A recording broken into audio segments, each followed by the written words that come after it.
Friends இப்போ பார்த்தீங்கன்னு வச்சுக்கோங்களேன், இந்த ஆம்னிக்கு வந்து பேக்கில் வந்து ஸ்டைல் ஆம்பில் ஈயான் போட்டுருக்குங்களா? சரி ரைட் ஓகே. அடுத்தது ஃப்ரண்ட்டில் காட்டுறேன் பாருங்கள்.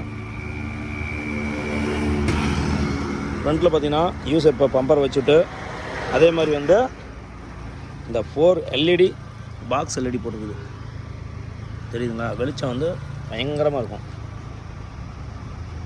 வெளிச்சம் வந்து சூப்பராக இருக்குங்க. ஒன்றும் வந்து கம்ப்ளைண்ட் ஆகாது. இது வந்து அதே மாதிரி கொஞ்சம் கீழாப்பில் தான் வச்சுருக்கிறோம். உங்களுக்கு ட்ரையல் போய் காட்டுறோங்க பாருங்கள், எப்படி மட்டும் பார்த்து சொல்லுங்கள். வெளிச்சம் ஒன்றும் குறை சொல்கிற அளவுக்குலாம் இல்லை, சூப்பராக இருக்குது. பம்பர் வச்சு பம்பரில் வந்து அழகு போல் கிளாம்ப் போட்டு வச்சு விட்டு வேல் முன்னாடி ஃபிக்ஸ் பண்ணி வச்சு அதே மாதிரி ஈயான் எல்இடி லைட் பார்த்தீங்கன்னா எல் ஷேப்பில் போட்டு விட்டாச்சு. கீழே வந்து அதுக்கு தகுந்த மாதிரி போட்டு விட்டாச்சுங்களா? ஓகே. அடுத்து இந்த பக்கம் பார்க்கலாம். வெளிச்சம் அருமையாக உள்ளது. இதை ஆஃப் பண்ணி காட்டுறேன் பாருங்கள். ஒன்றுமே தெரியல. இது ஹெட்லைட் பாயில்.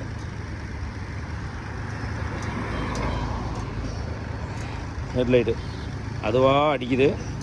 ஏதோ கம்ப்ளைண்ட்டாக இருக்கும் போல், சுவிட்ச் கம்ப்ளைண்ட்டு. ஓகே. ஹெட்லைட்டு போட்டு விட்டோம். ஒயிட் போட்டோம்னா நல்லா காப்பர் ஆகிடுச்சு. உள்ளுக்குன்னு பார்த்தா தெரியும். ஓகே, சரி லைவ் போய் பார்க்கலாம்.